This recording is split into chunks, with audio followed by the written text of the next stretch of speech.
Hey, what's up guys, Rip here. So today we're going to be once again talking about Black Myth Wukong because games journalists can't stop seething about its success. In fact, we're seeing a lot of games journalists right now trying everything in their power to make this game look bad in an attempt to halt its record-breaking sales. They've been doing this for many months, however. For the months leading up to the release of this game, there's been a series of hit pieces released by games journalists that have attempted to label Game Science, the developer of Black Myth Wukong, as sexist. They shared a bunch of supposed evidence that has been debunked largely because they contained mistranslations of social media posts made by the developers. Now, the main culprit behind these hit pieces is IGN. That's where they all began, and a lot of people have focused on Rebekah Valentine, the co-author of this main article making these claims. However, nobody's really looked into this other individual who was the co-writer here, and you can see their account right now. They are currently private, and that's because they've been facing a lot of criticism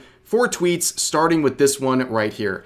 In obvious reaction to the success of Black Myth Wukong, they say this: "I'm so effing pissed off. This has gone too far. Don't play Black Myth Wukong. If you must, go and pirate it. If you enjoy it, I do not want to know it. F Game Science and all the grifters who are doing this to one of my favorite people in the industry."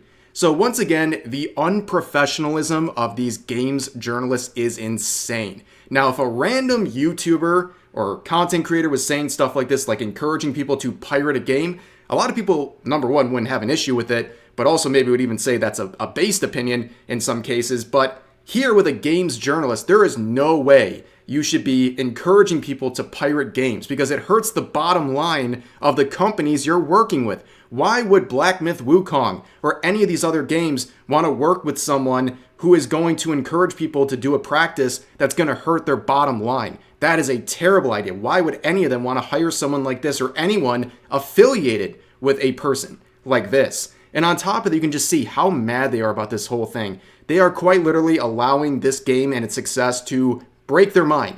They are that upset. Like, this is a moment where you need to just log off.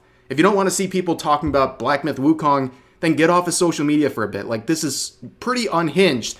But of course, that brought a lot of attention to their account because normally people were overlooking this co-author, but now with that tweet in mind, people started to dig up some tweets from their account. You can see the headline right here. IGN writer who smeared Game Science and Black Myth Wukong calls for boycott of game. Previously admitted to hating white people. If I had a nickel for every time this happened with a games journalist, I would be, it'd be worth maybe like a nice meal at Five Guys at this point. Like we're getting up there with the amount of nickels I would be collecting with this. But anyways, here are the tweets in question. Here's the first one saying, "Do I hate white people? Yes. And if you're a friend, you'll understand why this is never personal. I hate white privilege so much. Their ability to scream reverse racism when faced with a tiny bit of criticism. The world revolves around them, even in Singapore, every day." So I can't attest to this claim, but I'm sure some people might challenge it. But mainly up here, they just openly admit that they hate white people. Imagine just openly saying you hate an entire group of people based on the color of their skin.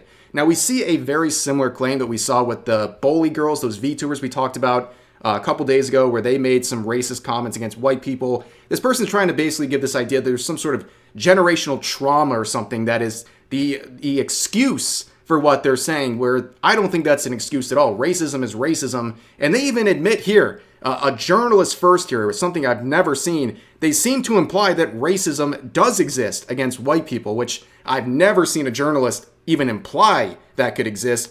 But anyways, they're trying to say it's okay when they do it because of whatever reason they have personally, which is just not an excuse. Like, that only creates more racism. They're trying to justify that through that means. But they made another tweet, and this one is crazy. It says, "White gamers have zero nuance, zero understanding of the world, and it'll forever be like this because the world bends over to meet their expectations. And if they're upset, they just scream at their targets until everything works miraculously in their favor."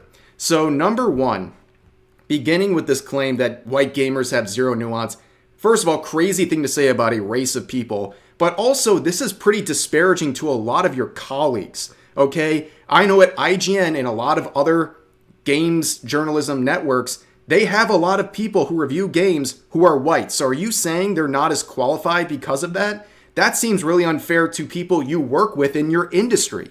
And on top of that, you see this whole screaming until the world meets their expectations. I've heard the people try to say that white women weaponize their tears, and that's like an act of white privilege. Now I've seen a new white privilege, and that's the white screams. Yeah, guys, in case you don't know, when white people want to go get a new job, they don't send in a job application. They don't do an interview. They just walk into the place they want to work at and they just start screaming until they get what they want. That's how things work in the real world, apparently.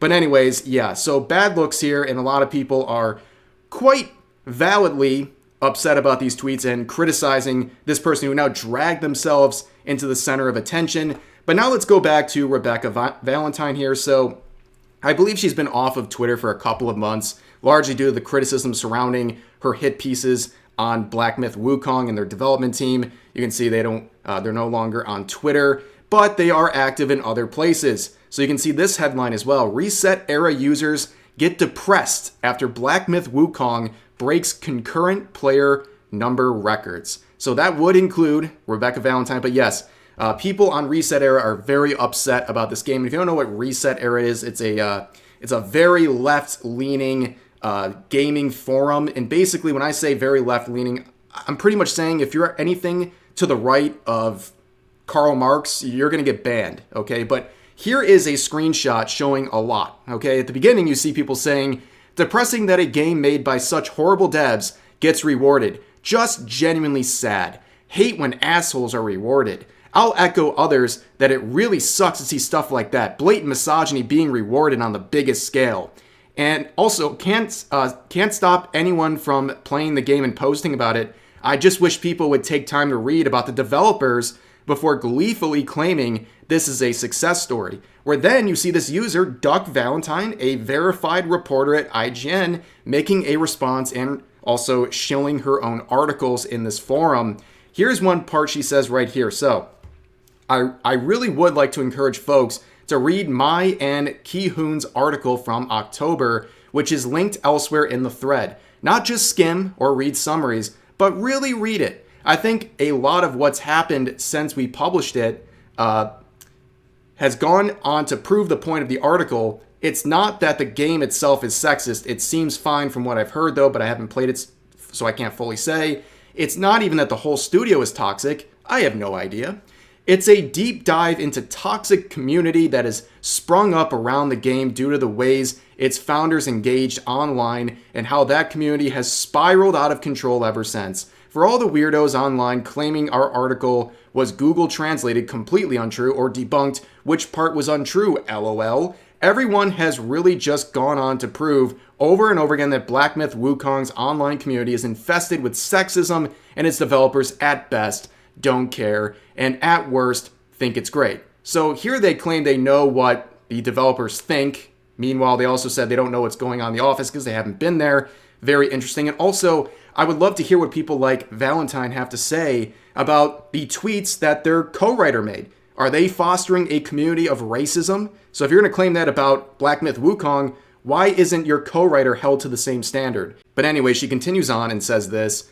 Anyways, sorry for the self-promotion. I just left Twitter and have been thinking about this a lot lately and wanted to say it somewhere. I've also now seen proof these creator guidelines are real, and all I have to say about that is LOL LMAO.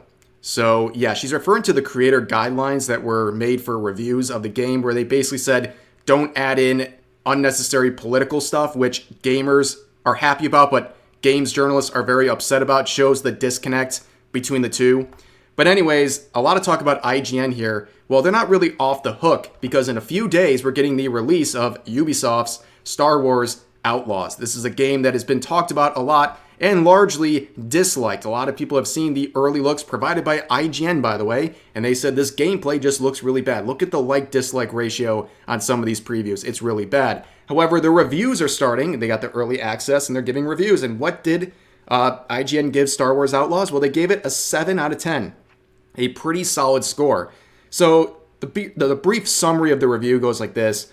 More than capable of jolting your pleasure centers into Star Wars fan hyperspace, with the clever syndicate system bringing real weight to almost every task you choose to undertake, but its stealth and combat feel rigid and repetitive, and the odds of avoiding the many glaring technical issues present at launch are 3,720 to 1, which honestly, hearing that description, it just sounds like your average Ubisoft game. But anyways, compare that 7 they gave Star Wars Outlaws to Dustborn.